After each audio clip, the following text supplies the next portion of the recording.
Hi guys, welcome to our new video. ഇന്ന് ഞങ്ങളുള്ളത് ഒരു ജൈൻ ടെമ്പിളിലാണ്.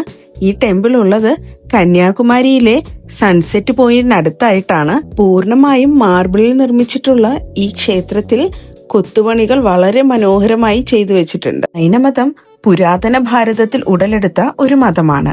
ഇത് അഹിംസ, ആത്മീയ ശുദ്ധി, മോക്ഷം എന്നിവയിൽ ശ്രദ്ധ കേന്ദ്രീകരിക്കുന്നു. ജിന അഥവാ വിജയിച്ചവൻ എന്ന വാക്കിൽ നിന്ന് ഉണ്ടായ പദമാണ് ജൈനൻ. അതിനർത്ഥം ഈ ലോകത്തിലെ ദുരിതങ്ങളെ ജയിച്ചവൻ എന്നാണ്. ഇന്ത്യയിൽ പ്രധാനമായും കർണാടക, മഹാരാഷ്ട്ര, ഗുജറാത്ത്, രാജസ്ഥാൻ എന്നിവിടങ്ങളിലാണ് ഈ മതത്തിലുള്ളവർ കാണപ്പെടുന്നത്. ജൈനമതത്തിൽ പ്രധാനമായും 2 വിഭാഗങ്ങളാണുള്ളത്: ശ്വേതാംബരരും ദിഗംബരരും. ഇതിൽ ശ്വേതാംബരരുടെ ക്ഷേത്രമാണ് ഇത്. ശ്വേതാംബരർ പൂർണ്ണമായും വെജിറ്റേറിയൻസ് ആണ്. മത്സ്യമാംസാദികൾക്ക് പുറമെ ഉള്ളി, വെളുത്തുള്ളി പോലുള്ള സാധനങ്ങൾ പോലും അവർ അവരുടെ ഫുഡിൽ ഉപയോഗിക്കാറില്ല. മാത്രവുമല്ല, ഈ 2 വിഭാഗത്തിൽപ്പെട്ടവരും വൈകുന്നേരം 6 മണിക്ക് ശേഷം ആഹാരം കഴിക്കാറില്ല. ഇവർ സൂര്യോദയത്തിനും സൂര്യാസ്തമയത്തിനും ഇടയ്ക്ക് മാത്രമേ ആഹാരം കഴിക്കാറുള്ളൂ.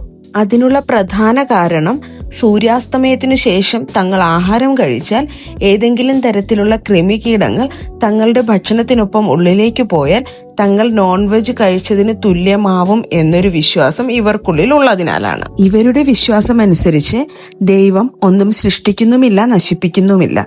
സൃഷ്ടിക്കുന്നതും നശിപ്പിക്കുന്നതും എല്ലാം പ്രപഞ്ചമാണ്. അതുകൊണ്ട് തന്നെ ഇവർ പ്രപഞ്ചത്തെ ആരാധിക്കുന്നു. മാത്രവുമല്ല, ഇവരുടെ ഗണത്തിൽ 24 തീർത്ഥാങ്കരന്മാരുണ്ട്. അവരെയും ഇവർ ആരാധിച്ചു പോരുന്നു. ഇനി നിങ്ങൾ ഈ മാർബിൾ ചുവരുകളിലെ ചിത്രപ്പണികളൊന്ന് ശ്രദ്ധിച്ചു നോക്കിയേ. എന്ത് മനോഹരമായിട്ടാണ് ഓരോ പോയിന്റും അവർ ചെയ്തിരിക്കുന്നത്. എന്ത് വ്യക്തമായിട്ടാണ്, എന്ത് ബ്യൂട്ടിഫുൾ ആയിട്ടാണ് ഓരോ സാധനങ്ങളും അവരതിൽ ചെയ്തിരിക്കുന്നത് എന്ന് നോക്കിയാൽ നമുക്ക് ആ പെർഫെക്ഷൻ മനസ്സിലാവും. ഞാൻ ആദ്യമായിട്ടാണ് ഒരു ജൈൻ ടെമ്പിൾ കാണുന്നത്. എനിക്ക് വളരെയധികം ഇഷ്ടപ്പെട്ടു. ഇവിടെ തീർത്ഥാടനത്തിനായി വരുന്ന ജൈന മതസ്ഥർക്കായി ഇവിടെ തന്നെ അവർ താമസിക്കാനുള്ള റൂംസ് അറേഞ്ച് ചെയ്തിട്ടുണ്ട്. അത് മുൻകൂട്ടി ബുക്ക് ചെയ്യേണ്ടതുണ്ട്. അതുപോലെ തന്നെ അവരുടേതായിട്ടുള്ള ഫുഡും അവൈലബിൾ ആണ്. ജൈനമതം ഒരിക്കലും ഹിന്ദുമതത്തിന്റെയോ ബുദ്ധമതത്തിന്റെയോ ഭാഗമല്ല. അവർ വേറെ തന്നെ ഒരു മതവിഭാഗമാണ്. എന്നാൽ ജൈനമത സിദ്ധാന്തങ്ങൾ ബുദ്ധമത വിശ്വാസികളെയും മഹാത്മാഗാന്ധിയെ പോലുള്ള ചിന്തകന്മാരെയും ഒത്തിരി സ്വാധീനിച്ചിട്ടുണ്ട്. അവസരം കിട്ടിയാൽ നിങ്ങളും ഒരിക്കലെങ്കിലും പോയി സന്ദർശിച്ചിരിക്കണം ഈ ക്ഷേത്രം. അപ്പോൾ ഞങ്ങൾ ഇറങ്ങുകയാണ്. വീഡിയോ ഇഷ്ടപ്പെട്ടാൽ ലൈക്കും ഷെയറും കമന്റും ചെയ്യണം. ചാനൽ കൂടെ ഒന്ന് സബ്സ്ക്രൈബ് ചെയ്തേക്കണേ.